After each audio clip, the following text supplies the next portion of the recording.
Swayam Prabha. Digital India. Educated India.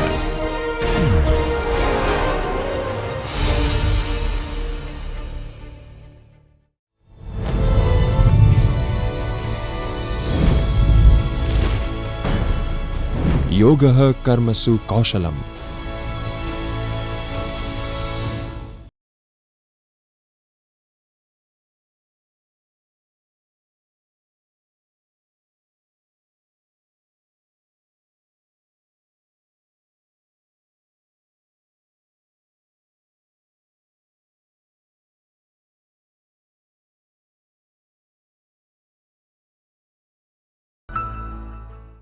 મિત્રો, આજના વ્યાખ્યાન માટે હું આપ સૌનું સ્વાગત કરું છું. મારું નામ પ્રોફેસર એસ.સી. સરદાર છે. હું ગુજરાત યુનિવર્સિટીના વાણિજ્ય ભવનમાં પોતાની સેવાઓ આપી રહ્યો છું. આજે આપણે જે પ્રકરણનો અભ્યાસ કરવાનો છે એ પ્રકરણ નાણાકીય હિસાબી પદ્ધતિ સાથે સંકળાયેલ છે. એમાં જે ટૉપિકનું નામ છે ડેપ્રિશિએશન એકાઉન્ટિંગ, એના વિશે આપણે માહિતી મેળવીએ. મિત્રો, આપ જાણો છો તે પ્રમાણે કે ધંધાકીય એકમ હોય તો ધંધાકીય એકમ હંમેશા નફાના હેતુસર સ્થાપવામાં આવેલ હોય છે અને બિનધંધાકીય એકમ હોય છે તે નફાના હેતુસર સ્થપાયેલ હોતું નથી. એનો હેતુ પોતાના સભ્યોને મદદ કરવાનો હોય છે, સહકાર આપવાનો હોય છે, એટલા માટે એકમો ચાલતા હોય છે. પરંતુ કાયદાની દૃષ્ટિએ આ એકમોએ પોતાના હિસાબો તૈયાર કરવાના હોય છે. આ હિસાબો જ્યારે તૈયાર કરવામાં આવે છે ત્યારે તેમાં 4 બાબતો ઉપર વિશેષ ધ્યાન આપવામાં આવે છે. આ જે 4 અંગો જે છે તેમાં ખર્ચાઓ, ઉપજો, દેવા અને મિલકતોનો સમાવેશ કરવામાં આવે છે. મિત્રો, આપણે આ જે 4 અંગો ઉપર અભ્યાસ કર્યો એમાં એના વિશે થોડીક સરખામણીની માહિતી કરીએ તો આપણને ખબર પડશે કે આપણે કયા પ્રકારનું ચિત્ર રજૂ કરે છે. જ્યારે આપણે ઉપજો અને ખર્ચાઓની સરખામણી જ્યારે કરીએ અને એમાં જે ઉપજો વધારે હોય અને ખર્ચા હોય ઓછા હોય તે આપણે નફાનું નિદર્શન કરે છે. બીજી પરિસ્થિતિમાં ઉપજો ઓછી હોય અને ખર્ચાઓ વધારે હોય તે આપણે નુકસાન બતાવે છે. ત્યાર પછીના જે 2 પાસાઓ છે તેમાં દેવા અને મિલકતોનો સમાવેશ કરવામાં આવે છે. જ્યારે મિલકતો વધારે હોય અને દેવા ઓછા હોય તો આપણે એ આર્થિક પરિસ્થિતિ સારી છે એવું નિર્દેશન આપે છે. જ્યારે મિલકતો ઓછી હોય અને દેવાનું મૂલ્ય વધારે હોય તો એ આપણે આર્થિક નબળી પરિસ્થિતિનું ચિત્ર દર્શાવે છે. આપણે આજે જે પ્રકરણનો અભ્યાસ કરવાનો છે તે પ્રકરણ ઘસારા સાથેનું પ્રકરણ છે, જે ખર્ચ સાથે સીધો સંબંધ ધરાવે છે. એ ખર્ચનો એક ભાગ છે, પરંતુ એ કયા પ્રકારનો ખર્ચ છે એ જાણવા માટે એનું આપણે વર્ગીકરણ જાણીએ. ખર્ચાઓનું વર્ગીકરણ 2 ભાગોમાં વિભાજિત કરવામાં આવેલું છે: મૂડી ખર્ચા અને મહેસૂલી ખર્ચા. મૂડી ખર્ચાઓ જે છે એ મિલકતોને વસાવવાને લગતા ખર્ચાઓ છે અને મહેસૂલી ખર્ચાઓ જે છે એ ધંધાના રોજબરોજને સંચાલનને લગતા ખર્ચા છે અને આખો વર્ષ દરમિયાન એ ખર્ચાઓ કરવામાં આવતા હોય છે. હવે આ જે ખર્ચાઓ છે એને પણ આપણે 2 ભાગોમાં વિભાજિત કરી શકીએ છીએ: રોકડ ખર્ચાઓ અને બિનરોકડ ખર્ચાઓ.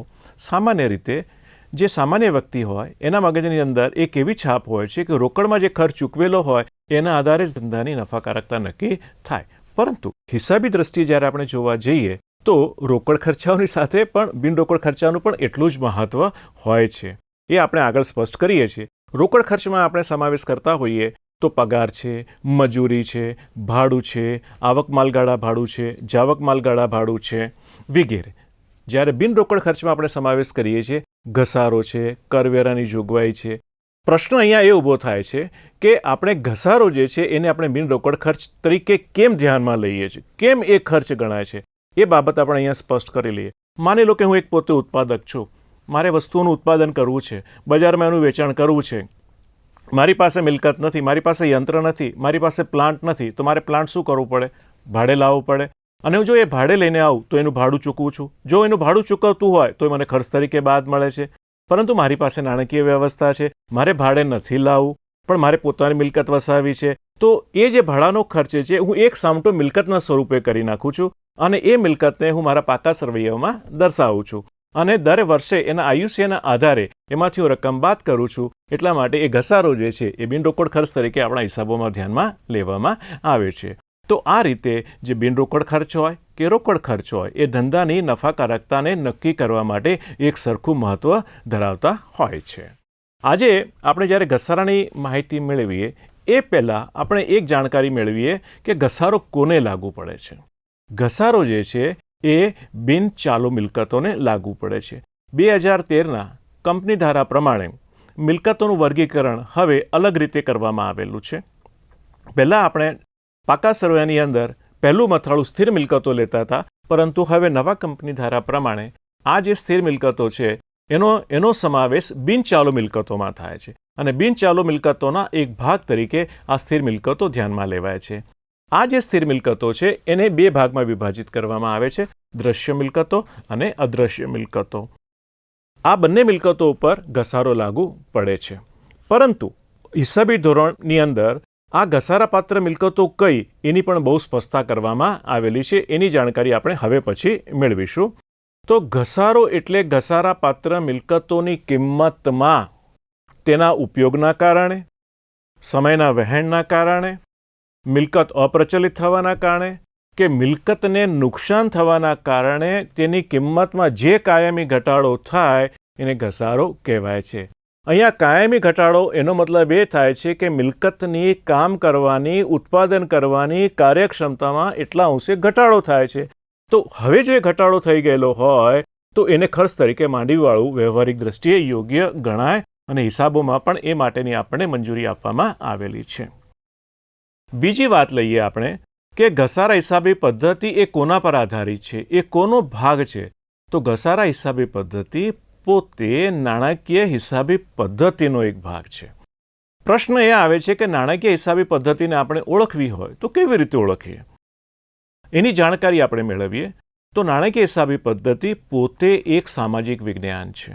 એ જો પોતે વિજ્ઞાન હોય તો સ્વાભાવિકપણે એના પોતાના નિયમો હોય. તો આપણી પાસે એના નિયમો છે જે આપણે જાણીએ છીએ. 3 નિયમો છે. માલ મિલકત ખાતાનો નિયમ છે, ઉપજ ખર્ચ ખાતાનો નિયમ છે અને વ્યક્તિનો નિયમ છે. સામાજિક વિજ્ઞાનની સાથે આપણે જોઈએ તો એ બીજી બાબત એ આવે છે કે એ પ્રણાલિકાઓ પર આધારિત છે. જેમ સમાજની અંદર પોતાની પ્રણાલિકાઓ હોય છે, આપણે એનું પાલન કરતા હોઈએ છીએ. ધર્મની પોતાની પ્રણાલિકાઓ હોય છે, એનું આપણે પાલન કરતા હોઈએ કે જેથી કરીને સમાજ બહુ વ્યવસ્થિત રીતે અને યોગ્ય દિશામાં પોતાનું પ્રયાણ કરે. એવી જ બાબત કંઈ આપણા હિસાબી ધોરણોમાં લાગુ પડે છે અને એ બાબતને આધારે ઘસારાની અંદર પણ આપણે પ્રણાલિકાઓ રાખવામાં આવેલી છે. એ પ્રણાલિકાઓનું આપણે શું કરીએ છીએ? અહીંયા પાલન કરતા હોઈએ છીએ. ત્યાર પછી જે બીજી બાબત આવે છે એ છે હિસાબી ધોરણોના સંદર્ભમાં કઈ વ્યવસાય સંસ્થા છે આપણી પાસે. આપણે જાણીએ છીએ તે પ્રમાણે દરેક વ્યવસાય માટે એક વ્યવસ્થિત અને વૈજ્ઞાનિક ધોરણે સંસ્થાઓને જવાબદારી સોંપવામાં આવેલી છે. દાખલા તરીકે કાયદા વિદ્યા શાખા હોય, એના નિયમો બનાવવાના હોય તો કેન્દ્ર સરકાર માટે બધી જગ્યાએ પહોંચવું શક્ય નથી. તો કેન્દ્ર સરકારે એવી જોગવાઈ કરેલી છે કે એ જે વ્યવસાય કરતા હોય એ વ્યવસાયના જેટલા પણ નિષ્ણાતો હોય એનો એક સમૂહ બનાવવામાં આવે. તો વકીલાતનો જે ધંધો કરે છે એના માટે આપણે પાસે બાર કાઉન્સિલ છે, ડૉક્ટરો પાસે એમની પોતાની મેડિકલ કાઉન્સિલ છે, એ એના નીતિ નિયમો બનાવે છે અને પોતાના ડૉક્ટરોને અને વકીલો પોતે પોતાની સંસ્થા પાસેથી એ નિયમોની જાણકારી મેળવીને એનું પાલન કરવાનો પૂરો પ્રયાસ કરતા હોય છે. એવી જ રીતે આપણી પાસે Institute of Chartered Accountant of ઇન્ડિયાને 1949ની અંદર એક વ્યવસાય સંસ્થાનો દરજ્જો આપવામાં આવેલો છે અને આ જે સંસ્થા છે તે વિવિધ પ્રકારના હિસાબી ધોરણોનું નિર્માણ કરે છે. ઘસારાને જે આપણું હિસાબી ધોરણ લાગુ પડે છે એ 6 નંબરનું હિસાબી ધોરણ છે. અત્યાર સુધીમાં કુલ 32 હિસાબી ધોરણોનું ICAI દ્વારા નિર્માણ કરવામાં આવેલું છે અને એમાં જે 6 નંબરનું હિસાબી ધોરણ જે છે એ ઘસારાને પ્રત્યક્ષ રીતે લાગુ પડે છે. આપણે જાણીએ છીએ તે પ્રમાણે આંતરરાષ્ટ્રીય કક્ષાએ હિસાબોની અંદર સમાનતા લાવવાના હેતુસર ઇન્ટરનેશનલ ફિનાન્શિયલ રિપોર્ટિંગ સ્ટાન્ડર્ડની રચના કરવામાં આવી રહેલી છે. ભારત પણ એ દિશાની અંદર ગતિમાન છે. આપણી institute of Chartered Accountant of India પણ આ દિશામાં કામ કરી રહેલી છે. પણ આપણા દેશ દ્વારા એ જે પણ હિસાબી ધોરણો છે એનો વર્બેટમ સ્વીકાર કરવામાં આવેલો નથી, શબ્દશ એનો સ્વીકાર કરવામાં આવેલો નથી, પરંતુ આપણા દેશની જરૂરિયાતોને ધ્યાનમાં રાખીને થોડાક ફેરફારો કરીને હિસાબી ધોરણો બનાવેલા છે. તો ઘસારા માટે નવું જે હિસાબી ધોરણ લાગુ પડશે એને IND AS 16 તરીકે ઓળખવામાં આવે છે.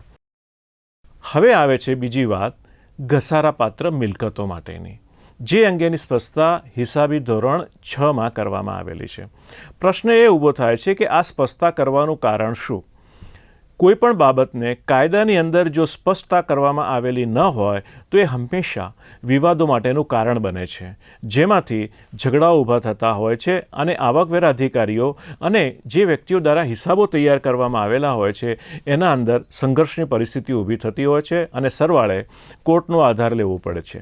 તો આ પરિસ્થિતિનું નિર્માણ ન થાય એટલા માટે ઘસારપાત્ર મિલકતો માટેની સ્પષ્ટ જોગવાઈ હિસાબી ધોરણ 6માં કરવામાં આવેલી છે. એમાં એ લોકોએ 3 નિયમો બહુ સ્પષ્ટ રીતે બતાવેલા છે કે આ એવી મિલકત છે કે જેનો ઉપયોગ 1 વર્ષ કરતાં વધારે સમય માટે હોવો જોઈએ. આપણે જાણીએ છીએ પ્રમાણે કે જો એ મિલકતનું આયુષ્ય 1 વર્ષથી ઓછું હોય તો એનો સમાવેશ આપણે ચાલુ મિલકતોમાં કરીએ છીએ, એનો આપણે સ્થિર મિલકતોમાં નથી કરતા, એનો સમાવેશ આપણે બિનચાલુ મિલકતોમાં કરતા નથી. એટલા માટે આ જે સ્થિર મિલકતો છે, આ જે ઘસારાપાત્ર મિલકત છે, એમનું આયુષ્ય 1 કરતાં વધારે વર્ષનું હોવું જોઈએ. ત્યાર પછી બીજી બાબત આવે છે કે તેનું ઉપયોગી આયુષ્ય કેવું છે? મર્યાદિત છે. હવે તમને પહેલી બાબતમાં અને બીજી બાબતની અંદર થોડોક વિરોધાભાસ જોવા મળશે, પરંતુ એ બાબત હું અહીંયા સ્પષ્ટ કરી દઉં આપની સાથે કે જ્યારે આપણે એમ કહીએ છીએ કે આ મિલકતનું આયુષ્ય મર્યાદિત હોય છે, બહુ સ્વાભાવિક છે. તમે કોઈ યંત્ર ખરીદેલું હોય તો એ યંત્રનું આયુષ્ય જે તે ઉત્પાદક દ્વારા નક્કી કરવામાં આવેલું હોય છે કે આ યંત્ર તમને આટલા વર્ષ સુધી એની કામગીરી આપી શકશે.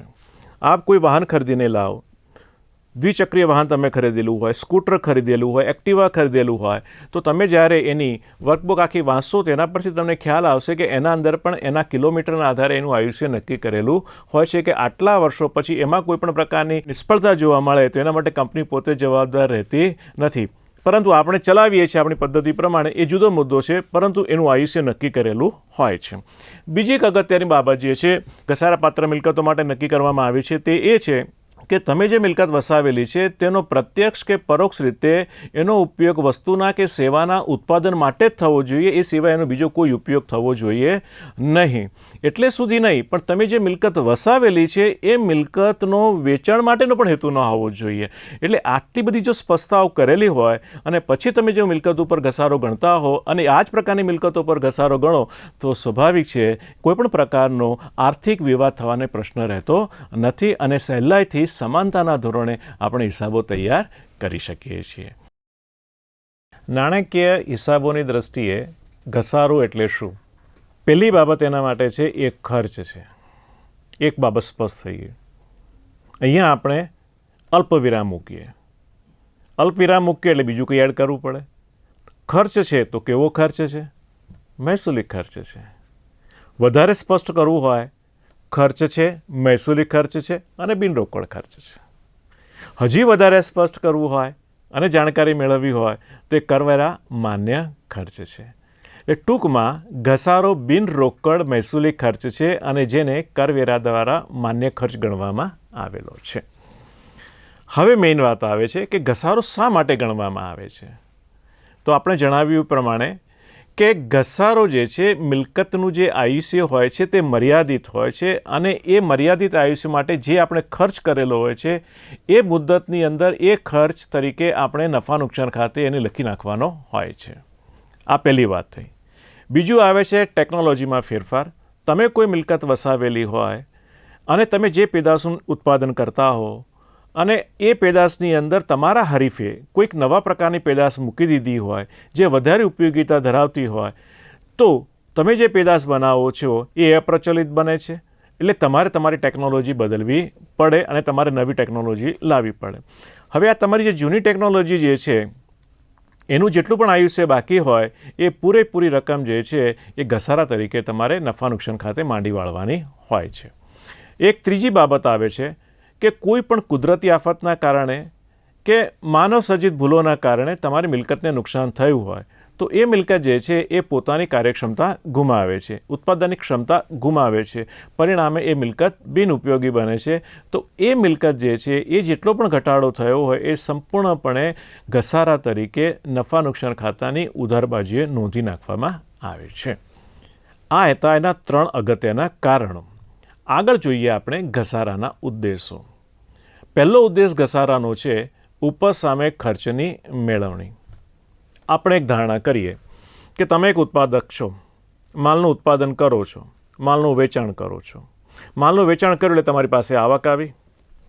હવે જો એની સામે કોઈપણ પ્રકારના ખર્ચ લખવામાં ના આવે તો સંપૂર્ણપણે તમારી આવક જે છે એ નફા તરીકે ધ્યાનમાં લેવાય અને તમારી નફાની રકમ વધે એના કારણે તમારી કરવેરાની જવાબદારી વધે. અહીંયા મેળવણીનો મતલબ એ થાય છે કે જે આવકનું ઉપાર્જન કરવા માટે તમે જે કંઈ પણ ખર્ચાઓ કરેલા છે એ ખર્ચાઓને એની સામે માંડી વાળવા જોઈએ અને ત્યાર પછી જે રકમ વધે એ જ રકમ તમારે નફા તરીકે ધ્યાનમાં લેવાની હોય છે. એ ઉપર સામે ખર્ચની મેળવણીની બાબત દર્શાવે છે. બીજી વાત આવે છે સાચો અને વ્યાજબી ખ્યાલ. સાચો અને વ્યાજબી ખ્યાલનો મતલબ એ થાય છે કે નાણાકીય હિસાબી પદ્ધતિના જેટલા પણ સિદ્ધાંતો છે એની જે કંઈ પણ પ્રણાલિકાઓ છે એ તમામ પ્રકારની પ્રણાલિકાઓનો આપણે અહીં આગળ આપણા હિસાબો તૈયાર કરતી વખતે ઉપયોગ કરવાનો છે. એમાંથી તમે એક પણ નિયમનો જો ઉપયોગ ન કરેલો હોય તો કોઈ પણ દિવસ તમે એવું પ્રમાણિત ન કરી શકો કે તમારા હિસાબો જે છે એ સાચા અને વ્યાજબી પરિસ્થિતિ દર્શાવે છે. એવું ઘસારાને લાગુ પડે છે કે ઘસારાને જો તમે ધ્યાનમાં ન લો તો હિસાબો પૂર્ણ થયા પછી તમે એમ ન કહી શકો, તમે એવું પ્રમાણપત્ર ન આપી શકો કે તમારા હિસાબો સાચવી અને વ્યાજબી પરિસ્થિતિ રજૂ કરે છે. ત્રીજી વાત જે છે એ નવી મિલકત આપણે વસાવી હોય. એક મિલકત આપ 2 લાખ રૂપિયામાં લાવ્યા છો, એનું આયુષ્ય 5 વર્ષનું છે, તો 2 લાખ એના ભાગ્યા 5 કરીએ એટલે દર વર્ષે આપણે 40,000 રૂપિયા ઘસારા તરીકે માંડી વાળીએ છીએ. ઘસારો બિનરોકડ ખર્ચ છે. તમે ખર્ચ તરીકે લખ્યો, તમારે નફાની રકમ એટલી ઘટી ગઈ, કરવાની જવાબદારી એટલી ઘટી ગઈ, તો તમારી સામે 40,000 રૂપિયાનું એક ભંડોળ ઊભું થયું. એ દર વર્ષે તમે રકમ જે છે કોઈ જગ્યાએ રોકાણ કરતા જાઓ તો એમાંથી આપણને ઉપજ થાય છે અને 5 વર્ષના અંતે દર વર્ષે આવું કરેલું હોય તો આપણે જેટલી પણ મિલકતની કિંમત હોય એનાથી આપણને વધારે રકમ મળે. અને ફરીથી જો નવી મિલકત આપણે વસાવી હોય તો એ જ રકમ આપણી પાસે પડેલી છે એનો જ ઉપયોગ કરીને આપણે નવીસરથી મિલકત વસાવી શકીએ છીએ, જેથી કરીને આપણા ધંધાની રોજબરોજની જે તરલતા છે એને કોઈપણ પ્રકારની અસર ન થાય.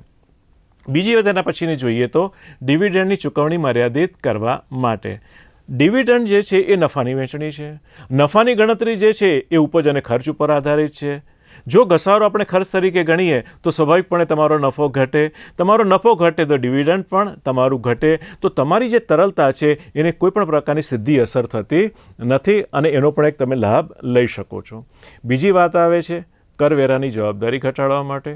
કરવેરાની ચૂકવણી કરતાં પહેલાં ઘસારો જે છે એ ખર્ચ તરીકે બાદ કરવામાં આવે છે. પરિણામે આપણી કરવેરાની જવાબદારી ઘટે છે. અને છેલ્લો અગત્યનો જે મુદ્દો જે છે કે ઘસારાને ખર્ચ તરીકે ગણવામાં આવેલો છે અને કાયદા દ્વારા એ માન્ય કરવામાં આવેલો છે અને કાયદામાં પણ સ્પષ્ટ કહેવામાં આવેલું છે કે તમારે નફાની ગણતરી કરતી વખતે અને ડિવિડન્ડની ચૂકવણી કરતાં પહેલાં ઘસારાને ખર્ચ તરીકે તમારે બાદ કરવો જોઈએ. તો આટલા હેતુઓસર આ એના ઉદ્દેશો છે, એટલા માટે આપણે ઘસારાની જોગવાઈ કરતા હોઈએ છીએ. હવે પછીનો જે મુદ્દો આવે છે કે ઘસારાની ગણતરીના અંગો. તો ઘસારાની ગણતરીના કુલ 3 અંગો છે. પહેલું આવે છે મિલકતની કિંમત. પ્રશ્ન એ થાય છે કે મિલકતની કિંમત નક્કી કેવી રીતે કરવી. એમાં આપણે 2 બાબતો ધ્યાનમાં લેવાની છે કે જે ઉત્પાદકને મિલકત ખરીદવા માટે તમે જે રકમ ચૂકવેલી હોય તે રકમ વત્તા એ મિલકતને તમારા ઉત્પાદનના સ્થાને લાવવાનો જે ખર્ચ થયો હોય તે વત્તા એ મિલકતને પ્રસ્થાપિત કરવા માટેનો જે કંઈ પણ ખર્ચ થયો હોય ઉત્પાદન શરૂ કરતાં પહેલાં, એ તમામ પ્રકારના ખર્ચાઓનો જે છે અહીંયા પડતરમાં સમાવેશ કરવામાં આવે છે. આગળ જ્યારે આપણે એના ઉદાહરણો જોઈશું ત્યારે આ બાબત આપને વધારે સ્પષ્ટ થશે. પણ અહીંયા એક મુદ્દો ખાસ ધ્યાનમાં રાખવા જેવો છે કે એ યંત્ર માટે, એ મિલકત માટે કોઈ પણ પ્રકારનો સમારકામનો ખર્ચ કરેલો હોય તો સમારકામનો ખર્ચ એની પડતરમાં ઉમેરવામાં આવતો નથી. ત્યાર પછીનો બીજો મુદ્દો આવે છે તેનું અંદાજિત આયુષ્ય, જેના વિશે આપણે જાણકારી મેળવી છે. અને ત્રીજું આવે છે અંદાજિત ભંગાર કિંમત. અંદાજિત ભંગાર કિંમત એ સામાન્ય રીતે જે દ્રશ્ય મિલકતો હોય એ દ્રશ્ય મિલકતોને લાગુ પડે છે કે જેને આપણે એના ઉપયોગી આયુષ્યના અંતે બજારમાં વેચવા જઈએ તો કંઈક રકમ આપણને પ્રાપ્ત થતી હોય છે. આનું મહત્ત્વ એટલા માટે છે કે એટલા અંશે આપણે ઘસારાની ઓછી રકમ નફા નુકસાન ખાતે લખવાની હોય છે. હિસાબી ચોપડે ઘસારો નોંધવાની 2 પદ્ધતિઓ છે. એમાં પહેલી પદ્ધતિ જે છે ઘસારો મિલકત ખાતે પ્રત્યક્ષ રીતે નોંધવામાં આવે છે. એની આમનોંધ આ પ્રમાણે થાય છે: ઘસારા ખાતે ઉધાર તે મિલકત ખાતે જમા.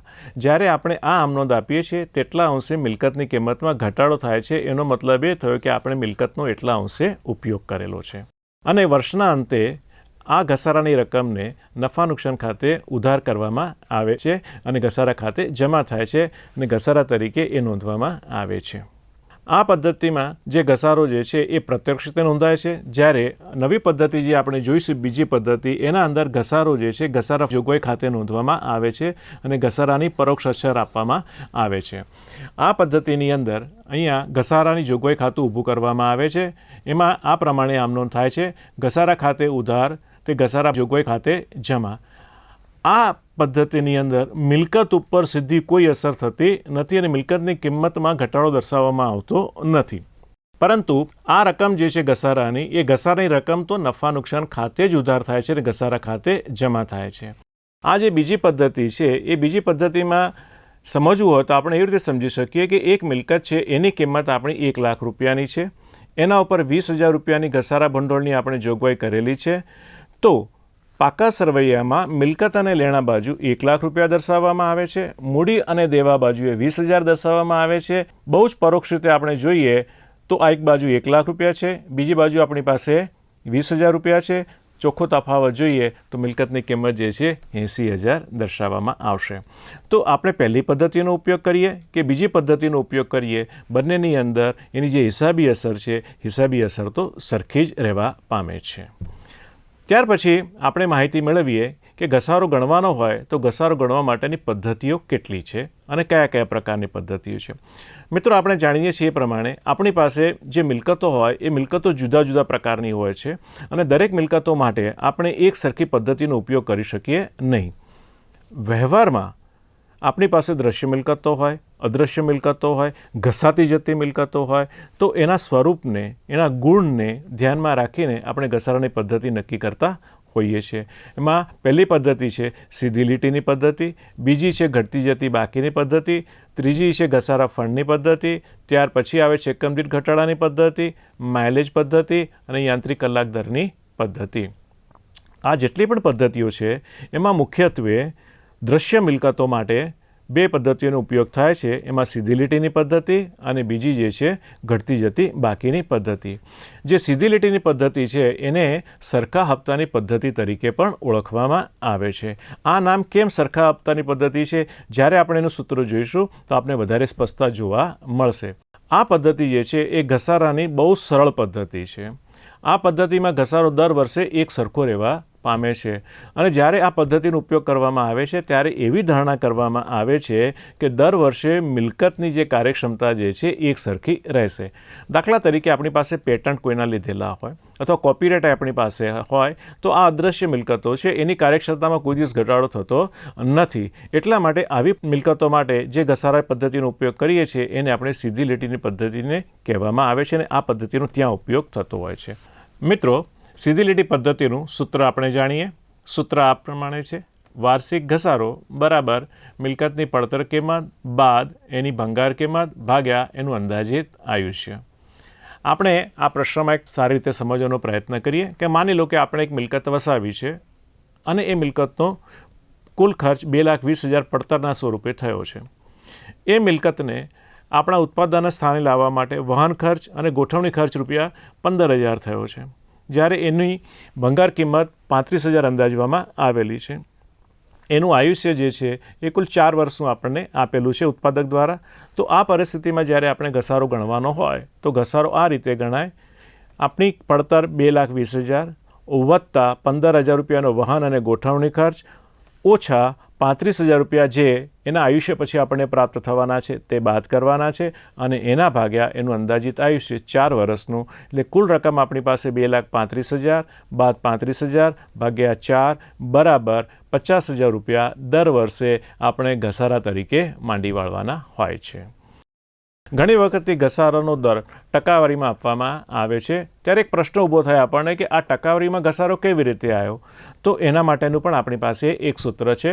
જે આપણી પાસે વાર્ષિક ઘસારો હોય, વાર્ષિક ઘસારો ભાગ્યા મિલકતની પડતર કિંમત બાદ ભંગાર કિંમત જે કુલ રકમ આવેલી હોય તે એના ગુણ્યા 100. આપણે આ જે પ્રશ્ન જોયો છે એ પ્રશ્નની અંદર રૂપિયા 2,35,000 આપણી પાસે રકમ છે, એમાંથી 35,000 આપણે બાદ કર્યા એટલે 2 લાખ થયા અને કુલ ઘસારો 50,000 ગણાયો છે. તો 50,000 એના ભાગ્યા 2 લાખ એના ગુણ્યા 100 કરીએ તો ઘસારાનો દર જે છે 25% મળે છે. એટલું ચોક્કસ યાદ રાખજો મિત્રો કે આ જે ટકાવારી આવેલી છે આપણે અંશની અંદર જે ઘસારો લખેલો છે એ વાર્ષિક ઘસારો છે અને મિલકતની ચોખ્ખી રકમ આપણે રખેલી છે એટલે આ જે ઘસારો આવશે એ ઘસારાનો દર વાર્ષિક દર હશે એ પ્રમાણે ચાલવાનું અને એ પ્રમાણેની ગણતરી કરવાની રહે છે. અહીંયા આપણી 2,20,000ની રકમ જે છે એને યંત્ર ખાતે ઉધારીને બેંક ખાતે જમા કરીશું અને ત્યાર પછી જે 15,000 રૂપિયા આપણે ચૂકવેલા છે એ પણ યંત્ર ખાતે ઉધારીને બેંક ખાતે જમા કરીશું. પ્રશ્ન એ થાય છે કે જો બંને વખતે યંત્ર ખાતે રકમ રાખીને બેંક ખાતે જમા કરવાના હોય તો બે આમનોંધ આપવાની ક્યાં જરૂર છે? પણ એનો અર્થ એ થાય છે કે એક રકમ જે છે એ પૂરેપૂરી મિલકતની પડતર કિંમત દર્શાવે છે અને બીજી રકમ જે છે એ મિલકતને ગોઠવવા માટે, વહન કરવા માટે જે કંઈ પણ આપણે ચૂકવી છે એ અલગ આપણે દર્શાવવાની હોય છે. એ હેતુસર આપણે અલગ અલગ એની અસરો આપીએ છીએ. ત્યાર પછી જ્યારે આપણે એનો ઘસારો નોંધવાનો હોય તો ઘસારા ખાતે રકમ ઉધાર કરવામાં આવે છે અને જે તે મિલકત ખાતે જમા કરવામાં આવે છે. તો અહીંયા ઘસારા ખાતે ઉધારીને યંત્ર ખાતે આપણે રૂપિયા 50,000 જમા કરીશું, જેના કારણે મિલકતની કિંમતમાં 50,000નો ઘટાડો થશે. એની સામે આ ઘસારા ખાતું બંધ કરીને આપણે નફા નુકસાન ખાતે લઈ જતા હોઈએ છીએ. નફા નુકસાન ખાતે ઉધાર કરીને તે ઘસારા ખાતે જમા કરતાં નફાની એટલી રકમ ઘટી જાય છે. એટલે એને બંને બાજુ અસર આવે છે કારણ કે આ દ્વિનોંધીનામા પદ્ધતિ છે અને દ્વિનોંધીનામા પદ્ધતિમાં બે અસરો આવે. એટલે એક અસર જે છે મિલકતની કિંમત ઘટી અને બીજી બાજુ આપણી પાસે નફામાં ઘટાડો થયો. નેક્સ્ટ આપણે જોઈએ કે ઘસારો જ્યારે ટકાવારીના આધારે બી આપણે ગણવાનો થાય તો યંત્રની પડતર કિંમત આપણને 2,20,000 આપવામાં આવી છે. એને ગોઠવણીનો ખર્ચ 15,000 થયો છે એટલે કુલ રકમ આપણી 2,35,000 થઈ. એમાંથી આપણે જ્યારે ઘસારો ગણવાનો હોય તો પહેલા વર્ષનો ઘસારો આપણો 50,000 બાદ કરવાનો થાય, બીજા વર્ષે 50,000 બાદ કરવાના થાય, ત્રીજા વર્ષે 50,000 બાદ કરવાના થાય અને ચોથા વર્ષે 50,000 બાદ કરવાના થાય. કારણ કે દર વર્ષે આ સરખા હપ્તાની પદ્ધતિ છે. દર વર્ષે ઘસારો કેવો રહેવા માંગે છે? સરખો રહેવા પામે છે. પરિણામે છેલ્લે જ્યારે આપણી પાસે રકમ વસે 4 વર્ષનો ઘસારો બાદ કર્યા પછી એ 35,000 વસે અને એ જે 35,000 વધેલા છે એ કઈ રકમ છે? તો આપણે ઉપર જેની ગણતરી પહેલાં આપણે અગાઉ ગણતરી કરેલી હતી એ ભંગાર કિંમત છે. કારણ કે હવે એના પર ઘસારો આપણે ગણ્યો નથી, આને બજારમાં વેચી દેવાનું છે અને આપણે આપણા 35,000માંથી પાછા લઈ લેવાના છે. બીજી ઘસારાની જે અગત્યની પદ્ધતિ છે તે છે ઘટતી જતી બાકીની પદ્ધતિ. મિત્રો, આ જે પદ્ધતિ જે છે એમાં ઘસારાનો દર જે છે એ નિશ્ચિત રહેવા પામે છે. જે દર નક્કી કરેલો હોય 25% હોય તો 25%, 30% હોય તો 30%, 35 હોય તો 35, એના આયુષ્યના આધારે નક્કી કરેલું હોય એ દરનો અહીંયા આપણે ઉપયોગ કરતા હોઈએ છીએ. આ પદ્ધતિમાં દર વર્ષે ઘસારાની રકમ ઘટે છે કારણ કે આ પદ્ધતિની અંદર આપણી જે કુલ રકમ હોય, અગાઉના આપણે ઉદાહરણમાં જોયું કે 2 લાખ રૂપિયા મિલકતની કિંમત આવેલી છે. 2 લાખ રૂપિયા ઉપર આપણે ઘસારો ગણવાનો થાય. પહેલા વર્ષે 2 લાખ ઉપર આપણે 25% લેખે જો ઘસારો ગણીએ તો 2 લાખના 25% એટલે 50,000 રૂપિયા થાય. એમાંથી 50,000 બાદ કરતાં આપણી પાસે 1,50,000 વધે. બીજા વર્ષે 2 લાખ ઉપર 25% નથી ગણવાના, પરંતુ આપણે 1,50,000 ઉપર 25% ગણવાથી જે જવાબ આવે એ જવાબ બીજા વર્ષના અંતે ઘસારા બાદ કિંમત ધ્યાનમાં લેવાશે. આ જે પદ્ધતિ છે આ પદ્ધતિ અને સીધી લીટીની પદ્ધતિમાંથી કોઈ પણ બે પદ્ધતિમાંથી એક પદ્ધતિનો ઉપયોગ કરવાનો હોય તો બંનેની અંદર ઘસારાનો દર જે છે એ સરખો હશે નહીં. ખૂબ ધ્યાનથી લેવાનું છે. આપણે સીધી લીટીની પદ્ધતિમાં જોયું તે પ્રમાણે એ જ રકમને જો ધ્યાનમાં લઈએ તો ત્યાં ઘસારાનો દર આપણી પાસે 25% આવેલો છે. જ્યારે ઘટતી જતી બાકીની પદ્ધતિમાં આનો ઉપયોગ કરવાનો હોય તો ઘસારાનો દર જે છે ઘટતી જતી બાકીની પદ્ધતિમાં હંમેશા સીધી લીટી કરતાં વધારે જ રહેવાનો. કારણ શું છે એ ઉદાહરણ દ્વારા આપણને વધારે સ્પષ્ટ થશે. પરંતુ એ પહેલાં આપણી પાસે એના માટેનું એક સૂત્ર વિકસાવવામાં આવેલું છે અને આ જે સૂત્ર એ રીતે વિકસાવવામાં આવેલું છે કે તમે ઘટતી જતી બાકીનો પદ્ધતિનો ઉપયોગ કરો કે સીધી લીટી પદ્ધતિનો ઉપયોગ કરો, બંનેની અંદર 4 વર્ષના અંતે એનું જે ભંગાર મૂલ્ય જે છે એ કેવું આવશે? સરખું આવશે. તફાવત જે રહેવા પામે છે તે ફક્ત ઘસારાની રકમનો જ રહેવા પામે છે. દરેક વર્ષે ઘસારાની રકમ કેવી આવશે? જુદી જુદી આવશે. સીધી લીટીમાં એક સરખી રકમ આવશે. ઘટતી જતી બાકીની પદ્ધતિમાં ઘસારો દર વર્ષે કેવો થતો જશે? ઘટતો જશે. એના માટેનું જે સૂત્ર જે છે આપ સૂત્રમાં જોઈ શકો છો કે એમાં 3 મુખ્ય બાબતોને ધ્યાનમાં લેવામાં આવેલી છે. પહેલું જે છે એ મિલકતનું આયુષ્ય છે તે, ત્યાર પછી એની ભંગાર કિંમત છે તે, અને ત્યાર પછી એની જે પડતર છે તે ધ્યાનમાં લેવામાં આવેલી છે. આપણા પ્રશ્નની અંદર એનું આયુષ્ય 4 વર્ષનું છે, એની ભંગાર કિંમત 35,000ની છે, એની કુલ પડતર 2,35,000 રૂપિયાની છે, અને આ રકમને જ્યારે આપણે સૂત્રમાં મૂકીએ અને એ સૂત્રમાં મૂક્યા પછી આપણી પાસે જે વાર્ષિક ઘસારાનો દર આવે છે એ 37.88% આવે છે. મેં કીધું એ પ્રમાણે સીધી લીટીમાં જે દર છે એના કરતાં ઘટતી જતી બાકી પદ્ધતિનો જે દર છે એ હંમેશા ઊંચો રહેવા પામે છે. પરંતુ એ તફાવત કેટલો, ટકાવારીનો તફાવત કેટલો, એના માટે 3 પરિબળો છે. એટલા માટે એના માટેનું કોઈ વૈજ્ઞાનિક ધોરણ ન કહી શકાય, કારણ કે એમાં એનું આયુષ્ય, એની ભંગાર કિંમત અને એનું કુલ મૂલ્ય. આપણા જ પ્રશ્નની અંદર જો આયુષ્ય આપણે 6 વર્ષનું કરી નાખીએ તો આ જવાબ એનો બદલાઈ જાય. તો એ પરિસ્થિતિની અંદર જે આ 3 બાબતો છે એને ધ્યાનમાં રાખીને ઘટતી જતી બાકીની પદ્ધતિના આધારે ઘસારાનો દર નક્કી કરવામાં આવે છે. આપણા ઉદાહરણમાં જોઈએ, મેં આપને વાત કરી એ પ્રમાણે કે મિલકતની કુલ કિંમત 2,20,000 છે, એનો ગોઠવણી અને વહન ખર્ચ 15,000 છે, એટલે કુલ 2,35,000 થયા. રકમ એની એ જ આવે છે જે સીધી લીટી પદ્ધતિમાં આપણે લીધેલી છે, એમાં કોઈ ફેરફાર નથી. પરંતુ અહીંયા જે ફેરફાર આપણે જોઈએ છે તે ફક્ત ઘસારાની વાર્ષિક ટકાવારીમાં છે. હવે જ્યારે આપણે અહીંયા ઘસારો ગણવાનો થાય, એક બાબત હંમેશા ધ્યાનમાં રાખજો કે આ 2,35,000 ઉપર ટકાવારીનો ઉપયોગ કરવાનો.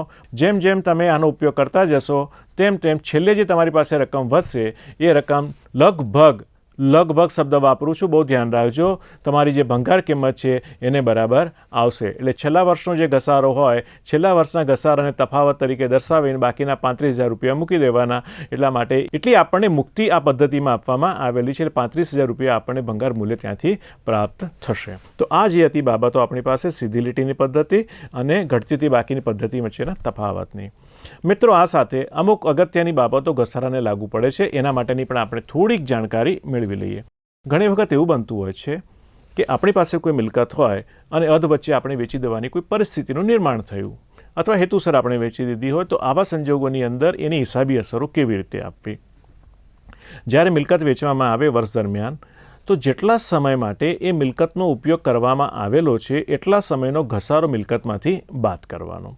માની લો કે તમે અત્યાર સુધી 45,000 રૂપિયા ઘસારા બાદ કિંમત લીધેલી છે અને બીજો 5 મહિનાનો 5,000 ઘસારો તમે બાદ કરો, તો હવે એ મિલકતનું જો તમારે વેચાણ કરવું હોય તો 40,000 રૂપિયામાં વેચાણ કરવું જોઈએ.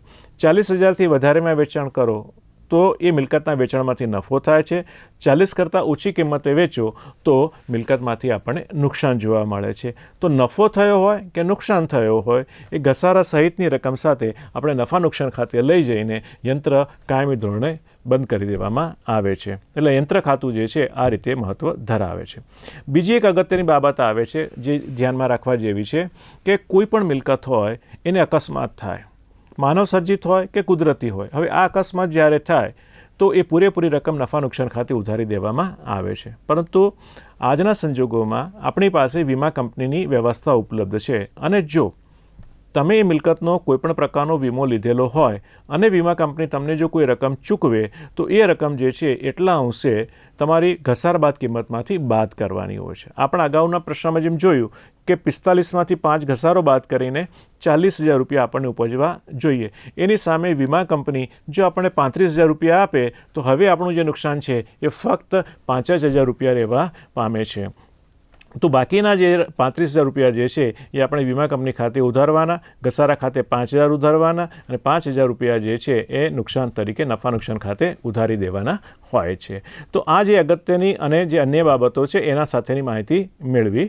હવે આપણે જોઈએ છે ઘસારાપાત્ર મિલકતોની યાદી. તો ઘસારો કોના કોના પર ગણી શકાય છે તે એક સમાજની અંદર એક ખોટી ભાવના પ્રવર્તે છે કે મિલકતોની સાથે સાથે જમીન ઉપર બી ઘસારો ગણાતો હોય છે, પણ હવે હિસાબી ધોરણ 10 પ્રમાણે જમીનો ઉપર ઘસારો ગણવામાં આવતો નથી. મકાન છે, સાચા યંત્રો છે, ફર્નિચર છે, પટે રાખેલ મિલકતો છે, વાહન છે, પેટન્ટ છે, ટ્રેડમાર્ક છે, કોપીરાઇટ છે, ખાણ છે, ગેસના કૂવા છે, તેલના કૂવા છે, એ તમામ ઉપર આપણે ઘસારાની જોગવાઈ કરી શકીએ છીએ.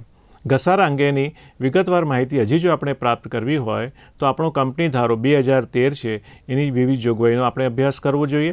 હિસાબી ધોરણ 6ની અંદર જે જોગવાઈઓ કરવામાં આવેલી છે તેનો અભ્યાસ કરવો જોઈએ અને ઇન્ડ AS 16ની અંદર જે જોગવાઈ કરવામાં આવેલી છે એનો વિસ્તૃત અભ્યાસ કરવાથી આપણને ઘસારા માટેની સંપૂર્ણ જાણકારી પ્રાપ્ત થતી હોય છે.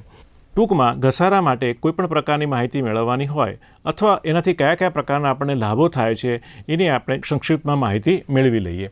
ઘસારો જે છે એ હિસાબી પદ્ધતિની અંદર એક અગત્યનું સ્થાન ધરાવે છે કારણ કે એ કરવેરાનો માન્ય ખર્ચ છે અને કરવેરાના માન્યના ખર્ચ હોવાના કારણે એની જે હિસાબી અસરો જે છે ખૂબ જ મહત્ત્વની હોય છે. એટલા માટે એને હિસાબોમાં વિશેષ મહત્ત્વ આપવામાં આવેલું છે. મિલકતના આયુષ્યના અંતે તમારે જો નવી મિલકત વસાવવાની હોય તો ઘસારો તમને એમાં મદદરૂપ થતો હોય છે. તો આ રીતે પણ ઘસારાનું એક અલગ મહત્ત્વ છે. ત્યાર પછી આ ઘસારો કેવી રીતે ગણાય, એની ગણતરીની પદ્ધતિઓ કઈ કઈ છે, એની નોંધવાની પદ્ધતિઓ કઈ કઈ છે કે જે બંને પદ્ધતિનો ઉપયોગ કરીએ છતાં પણ એની હિસાબી અસરો કેવી રહેવા પામે છે, સરખી રહેવા પામે છે. તો વેપારી પોતાની અનુકૂળતાના આધારે એ પદ્ધતિનો ઉપયોગ કરે છે અને પદ્ધતિના આધારે ઘસારાની તમામ જોગવાઈઓનું એ પાલન કરે છે.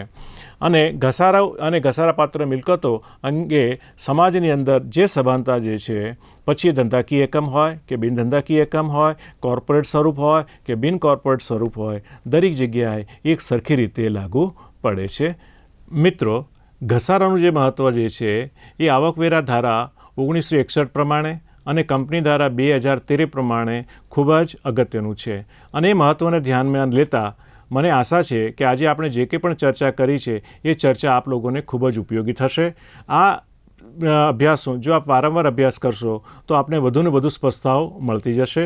મેં જણાવ્યું એ પ્રમાણે જો હજી તમારે વધારે અભ્યાસ કરવો હોય તો ઇન્ડ AS 16 અને હિસાબી ધોરણ 6ને જે જોગવાઈઓ છે એનો અભ્યાસ કરો ઘેરે. એના માટેના ઉદાહરણો તમે જોવાનો પ્રયત્ન કરો તો આપના મગજની અંદર ઘસારા માટેનું એક બહુ જ સ્પષ્ટ ચિત્ર ઊભું થશે અને જેના કારણે આપના નાણાકીય હિસાબોમાં એનું શું મહત્ત્વ છે એ પણ આપણને જાણવા મળશે.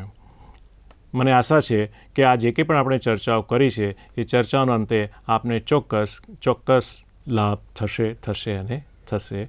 આભાર.